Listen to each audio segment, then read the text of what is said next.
to the new episode of We Talk Talent series Season 5, the show where we bring you insightful conversation with HR leaders shaping the future of talent management. And today we have a very special guest with us, seasoned HR professional with over 2 decades of experience, Pradeep Deshpande, Director Talent Acquisition, CGI.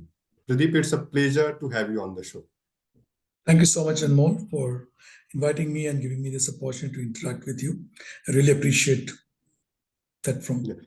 So before we start this conversation, let's set the stage. So Pradeep is an experienced talent acquisition leader with over 2 decades of experience in IT, ITES, manufacturing, and R&D at companies such as Wipro, Accenture, Schneider Electric, and he has a proven expertise in end-to-end recruitment, leveraging cutting-edge technology and fostering the strategic partnerships. Pradeep is highly skilled at transforming potential into high-performing teams and championing diversity for long-term organizational success. With his extensive experience, I'm confident enough that Pradeep brings a wealth of knowledge to our conversations. So, Pradeep, with your extensive experience, you have witnessed the evolving landscape of talent acquisition. How is your industry tackling the changes that the workplace has gone through over the past couple of years? If you could share a brief overview with us. Talent needs and wants have really changed in the last 2 years post-COVID. Something which we never believed or will happen in the workplace has happened. One of the few things that really changed is in terms of if you look at the junior level talents, Anmol, they are still going to pick and choose where they want to go, but there are multiple options available within the IT industry, which is one of the largest hiring industry, I would say. But what has happened is the mid-level talent, where we were looking at, especially for the IT side, IT and ITs that I have seen in the last few years, it is no more going to be the brand per se is going to be that attractive for people. While that remains, maybe that has gone down by 2%, 2 points, it is ranked 3rd or 4th in terms of their requirement. But what has really changed right now is the need of the talent today is the flexibility, remote working, which becomes very, very important for them, and they are not ready to come back to office. So organizations are struggling, and we as a talent acquisition professionals are finding it difficult to convince, because to somebody that you have to come to office even at least once a week or twice a week. That has become a point of contention for us to really look at talent in terms of attracting talent. Organizations today are still grappling with how do we attract, how do we do. Some of the organizations are giving away when there is a dire need of hiring talents. So being a little flexible. Some organizations are saying, okay, for some time you can continue to work remotely, but we want you to come back. And this is not India-based phenomena. The ask of this talent is global. Because when I interact with my counterparts in Canada or US, we still find it a struggle to bring back the talents to office. So that is the first change that I've seen post-COVID, which was never been there in the industry. We never anticipated or we never envisaged that there will be a day when we'll work remotely, all of us sitting from our home, or not just home within the city, but also talents have migrated back into the B towns and town Bs and town Cs, wherever they have come back from. A lot of things are going to be focused on how do you create your brand value in terms of bringing this talent back into office or attracting them. Salaries will remain as a hygiene factor. Brand will also count, but I think on the top of the thing is this. For the junior level folks, it's more still the Gen Zs that we call. It's still about not just the role or the organization, it's still about what do I learn, how fast I can grow, what is that roadmap do you have for me? Even though we're hiring them in bulk at the fresher level, still those Gen Zs have these questions and they're picking and choosing according to their needs and wants. So the challenge for TA team is to reinvent in terms of positioning the jobs, in what to offer to the candidates in terms of the branding, and how is the total package coming? Not just about, earlier it was only growth or salaries or I am so and so. So that to me, is not really mattering to people. So it's becoming a little very, very cluttered space outside where, your all organizations are jostling for getting a pie out of that space which has got newly created, where the needs and wants are different. Absolutely. Thank you for that insightful overview. So, Pradeep, according to you and your industry demands, what type of skill shortage do you think is causing the talent war? So the skill shortage are on two accounts. One, the I would say there are still organizations which are wanting talents with the legacy skills, the skills which were still in use few years ago or a decade ago, because the systems and processes are still running using those technology. So one portion of talent which is the legacy skills. For example, when we look at mainframes, we get people junior level, but we don't get mid and senior level people because nobody is continued to work on those legacy skills or technologies because technology has evolved, right? So some challenge I find in that side. But some challenge I find in the newer technology, for example, the cloud technologies around cloud. Suddenly there was so much of a need of having professionals in the cloud technology side, and we had dearth of talent there. So the gap between the demand and supply, even today, continues.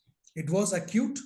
It continues to be, little bit of a wide gap. I wouldn't call acute. In the last 1 year, some has got filled with a build and buy kind of an approach, more of build and less of buy. Because when we are going out to buy the talent on the newer technologies, we're not finding them available. Third thing which I told very clearly is there a skill combination requirement, right? There was a time when we never used to hire a Java full stack people, and that were in the most demand now or in the last 1.5 years.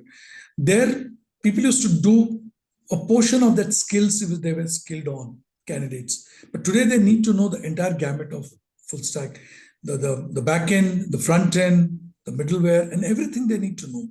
Finding such people who have the comprehensive or the total experience in that thing is again difficult. Earlier, the work was being allocated in such a way that one person can do some portion of the work and another person can do, who's skilled on other skill can do that, and both put together can be put as a one solution in front of the client. But today, it is becoming difficult for that skill combination to find the candidates at the right skill sets. And added to this, candidates do claim that they have those skills, but they have theoretical skills. They are not able to articulate. That's another problem that we have seen, because learning was always important and for people, IT professions to grow, but most of them, either the organizations or the candidate themselves, have not really invested themselves in learning, continuous learning. Well, we keep saying that, but that does not happen, because when we look at it, if I see 10 resumes of particular skill, which is newer technology, who claim that they are skilled on those newer technology, we couldn't find more than one or two people who really know or has the potential to, groom into the expertise level of the skill that is required. So that are the kind of challenges that we are finding right now.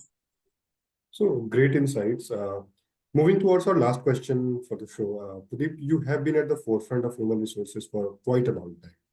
So can you share some of the most prominent challenges you face in the TA space and your strategies to overcome them? So most difficult challenge I would find the top of the rank is, how do you get people at the shortest time with the newer technologies that are coming up, right? Technologies have changed because of COVID, a lot of evolution. For example, take AI. Everybody's talking about AI. It's a buzzword today. Or everybody was talking about cloud, and they continue to talk about cloud technologies around cloud. Are there so many people available? What I find challenging is there's a rotation of talent happening than rather creating of new talents. That's something that is the biggest challenge. So again, the dilemma is build versus buy. Do we have time to build? Because everybody needs people as of tomorrow or yesterday, and that is not possible. So build versus buy is in the newer technology is a big thing.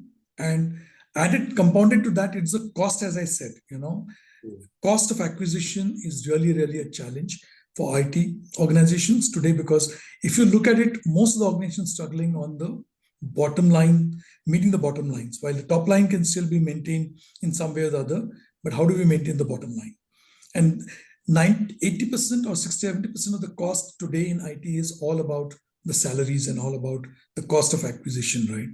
So that is becoming a very big challenge for us.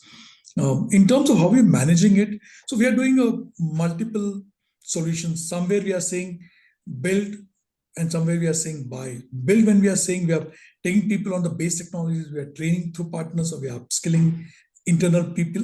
So large extent of internal upgradation rotations are happening, to the extent that today I've seen 40% to 45% of the job positions are filled in with internal talent being upskilled or rotated, upskilled and rotated within the jobs, within the jobs that we are having. So that is becoming quite a bit of one of the ways to manage this. So the second thing what we're trying to do is that also gives you a cost arbitrage, cost efficiency. You don't have to buy the expensive kind of salaries, talent with the expensive or high salaries that are coming from the pool. The second thing what we're trying to do is also working with a ecosystem like the large training partners. How is that they are looking at the retail market where they can help us upskill? They have people who are ready to take those upskilling. There are people who are actually investing today. I've seen quite a bit investing, senior level professionals, 10 plus years or 8 to 15 years kind of people who are still up to upgrade. If they're not getting their opportunities, they're going out to the retail training partners, training institutes, and getting upskilled. So we have a tie-up with a couple of them, saying that what kind of talent is coming to you? How are you training them? And are they ready? So can we pick up some from there? Can we customize some bit of training? Can you then run a batch for us? And can we take those people? So we call that as an academy. We are running an academy where we're looking at future talents that can be brought in. Again, it takes little time, but the trade-off is that we at least have people from not having anybody. So absolutely, these are important points to consider. Thank you, Pradeep, for sharing your valuable perspective with us today. It's been a pleasure having you on this show. And for our viewers, let's continue to learn and grow together. And do not forget to tune in to the next episode of We Talk Talent series. Have a fantastic day ahead. Thank you.